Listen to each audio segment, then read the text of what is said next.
మామ నిన్న నెల్లిపూడి గ్రామంలో కుంభాభిషేకం జరిగింది మామ. ఇంకా ఏముందంటే ఏమి జనం అమ్మ, జనం వచ్చారు.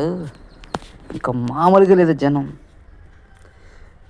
ఊరి నుంచి ఓన్లీ నెల్లిపూడి గ్రామే కాదు, ఆ పక్క ఊర్లో కూడా వచ్చారు మామ. ఎంతమంది వచ్చారంటే ఇంట్లో ఉన్న ప్రతి ఒక్కరు కూడా వచ్చారు మామ బయటికి. ఆడవాళ్ళందరూ, ఇది రిజిస్ట్రేషన్ ఉంటుంది మామ. కొండ పెట్టుకుని కలస పెట్టుకుని అందులో వాటర్ ఊరంతా తిరుగుతారన్నమాట. ఆ చివరి నుంచి వచ్చి చివరి వరకునే మొత్తం చాలా. ఫస్ట్ ఇదంతా రిజిస్ట్రేషన్ చేయించుకోవాలి. ఫస్ట్ ఈ రిజిస్ట్రేషన్ చేయించుకుంటేనే మనకు ఆ కలస ఇస్తారన్నమాట. ఆ కలస రిజిస్ట్రేషన్ చేయించుకుని ఫస్ట్ ఆ కలస తీసుకుని మనం బయలుదేరాల. గుడి దగ్గర నుంచి గుడిలో ఫస్ట్ 3 ప్రదర్శన చేసి అప్పుడు దేవుణ్ణి పల్లకిలో పెట్టించి, నాకు పల్లకి చూడండి ఎంత ఉందో, పల్లకిలో పెట్టుకుని ఫ్రంట్ ఉంది పల్లకి.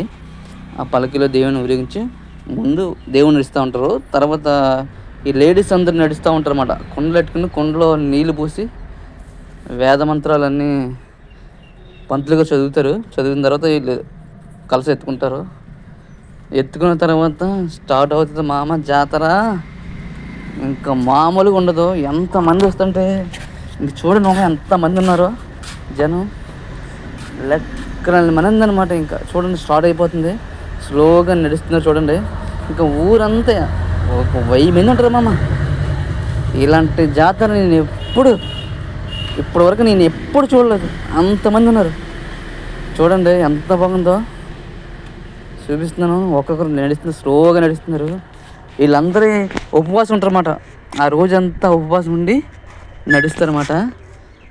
ఊరంతా నడిచేసిన తర్వాత అటు ఇటు మొత్తం అన్ని వీధులకి నడిచిన తర్వాత మళ్ళీ గుళ్ళోకి వచ్చి అప్పుడు మళ్ళీ గిరి ప్రదర్శన చేసి కొంతసేపు కూర్చున్న తర్వాత అప్పుడు బ్రహ్మ పూజారి గారు మంత్రాలు చదువుతారు. మంత్రాలు చదివేసిన తర్వాత హారతిస్తారు. ఇచ్చిన తర్వాత శరణఘోష చెప్తారు మామ. ఉంటుంది ఓం నమ శివాయ అని చెప్తారు శరణఘోష. సూపర్ ఉంటుంది చూడండి. ఇంకా ఎంత జనం ఉన్నారో, ఫుల్ జనము. ఇంకా వాళ్ళు ప్రతి ఒక్కరమాట, చిన్న పెద్ద తేడా ఏముండదు, అందరూ వస్తారు.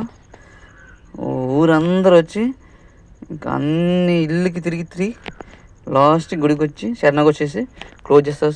సూపర్ ఉంటుంది మామ.